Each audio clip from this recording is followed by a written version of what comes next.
Los elementos del sonido son la textura y la trama, por una parte, la dinámica, la tímbrica y el idioma. Esto como elementos básicos. Pues hoy nos vamos a centrar en lo que sería la textura y la trama. Esta es una de las piezas que uso para este curso. Candles in the Wind de Alien 3, que es una banda sonora. Pues si tuviéramos que analizarla con los parámetros armónicos convencionales, no podríamos. Simplemente no podríamos, porque este tipo de música se basa en otros conceptos que son conceptos texturales o gestuales, como decía Ennio Morricone, pero no se basa en los principios tonales, se basa en principios, vamos a decir, atonales. Evidentemente, aquí de lo que se trata es de servir a la escena, como buena música de cine, y de servir con efectos. Es una música de efectos. Por lo tanto, lo que tendríamos que hacer sería analizarlo de forma textural, viendo los planos que genera esa obra, ¿no? Claro, porque no podríamos decir esta obra está en no sé qué mayor, no, hay una tonalidad de dominante, no hay nada de eso, ¿vale? Entonces, el análisis, como digo, tiene que ser un análisis textural. Entonces, aquí lo que tendríamos que hacer sería analizar las texturas, ¿vale? O sea, por ejemplo, veríamos que los graves, ahí vemos el detalle, pues efectivamente, veis ahí, hay una organización de clúster y se organiza de tal manera que, como veis, los contrabajos se dividen en terceras y los chelos se dividen en segundas, pero está organizado de tal manera que están intercalados los chelos con los contrabajos. Es decir, que esto no está hecho de forma caprichosa, sino que aquí tenemos el re sostenido. Este re sostenido estaría por encima de este re natural, ¿vale? Y este sí estaría por debajo de este do sostenido. Por lo tanto, están encastrados, estarían como así, ¿no? Que no es quiero decir que no es una colocación ahí de cualquier forma, no, tiene una organización estructural. Ahora, el efecto es un clúster que genera una sonoridad muy profunda, muy reverberante, porque un espectro muy grave de las frecuencias que usa aquí el compositor.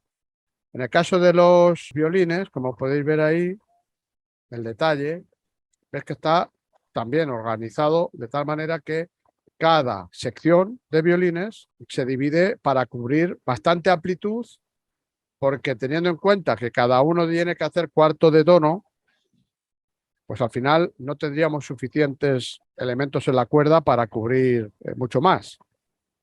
Entonces ahí, por eso cuando se quiere hacer algo así, se tiene que evaluar muy bien la fuerza y la disposición que se tiene, ¿de acuerdo?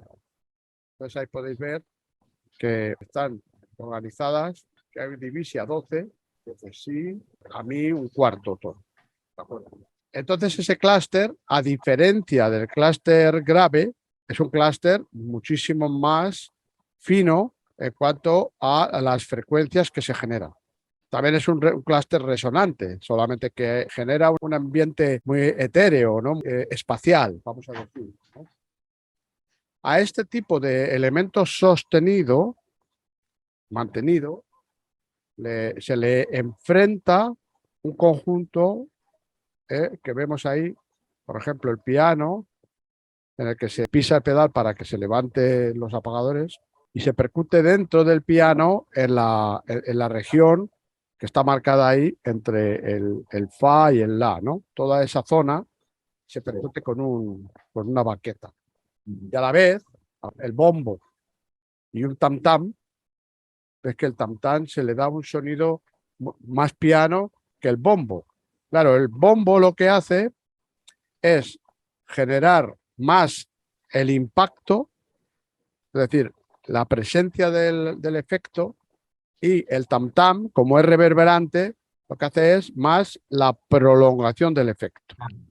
Ahora, eso genera un clúster retumbante para reforzar una acción que sea destacable frente a el clúster fijo que ofrece la cuerda tanto arriba en el agudo como en el grave, en los chelos y los contrabajos.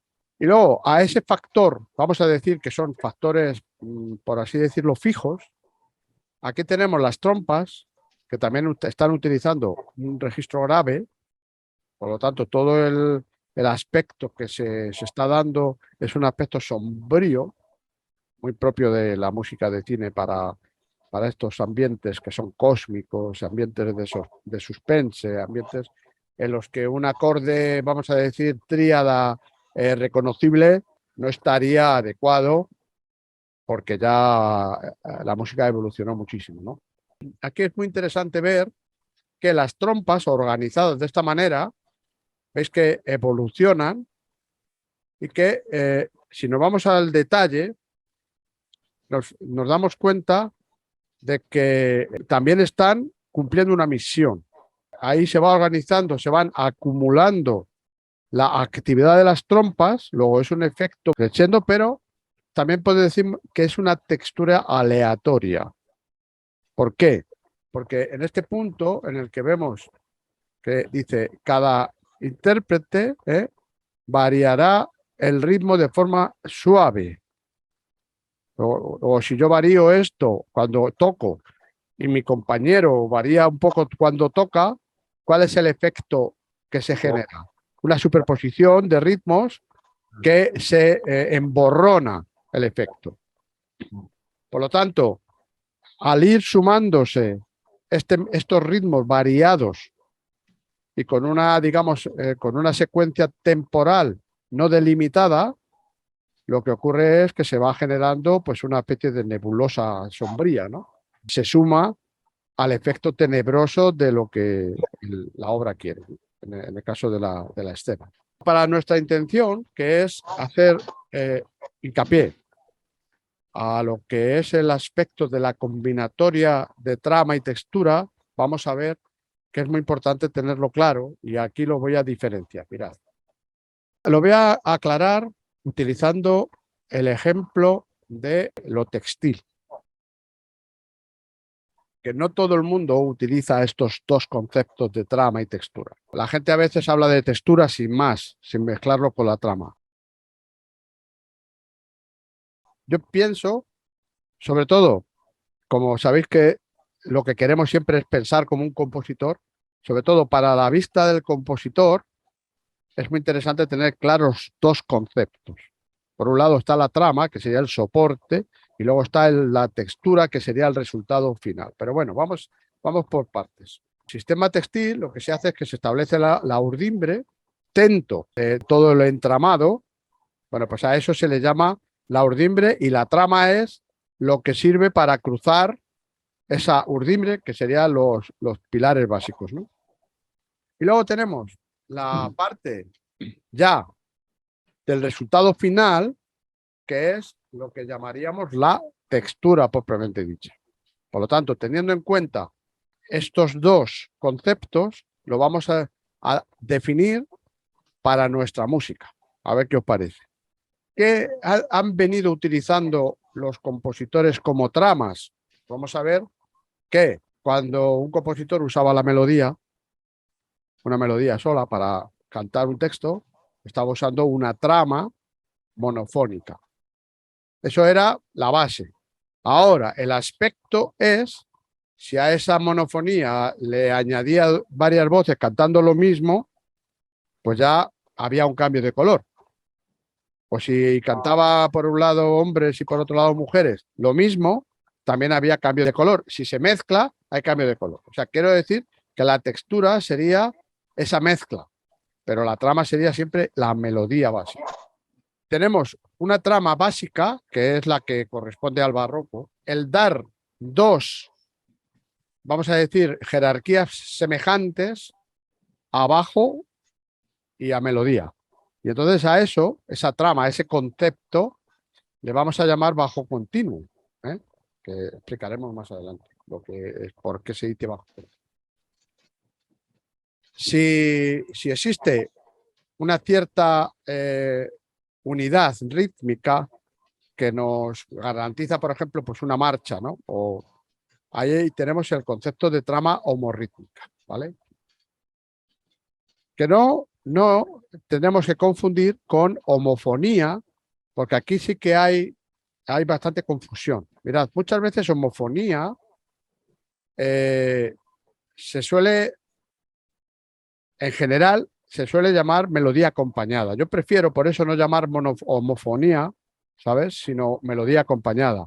Esto es, estamos hablando de la música del clasicismo. O sea, Beethoven, Mozart, en donde hay una melodía que es principal y el resto se subordina a esa melodía. O sea, entonces diríamos que, por ejemplo, una canción pop, estamos en el caso de homofonía, melodía acompañada, ¿no? La elaboración de dos o más voces puede ser contrapuntística, fugada, ¿vale? En el caso de que se haga un material que se va imitando, pero también podríamos tener una utilización polifónica de esas voces. ¿Qué significa? Que no hay un concepto de que nadie persiga a nadie, sino de que esas voces se complementen. Vemos la diferencia entre varias voces en el concepto contrapunto o fugado y varias voces en concepto superpuesto. ¿Vale? Entonces, estas serían las tramas básicas. Ahora, dentro de estas tramas, nosotros lo que vamos a poder es, como compositores, manejar diversas texturas. ¿Por qué? Porque, como decíamos antes, yo puedo hacer que el aspecto externo sea una combinación distinta para una trama semejante.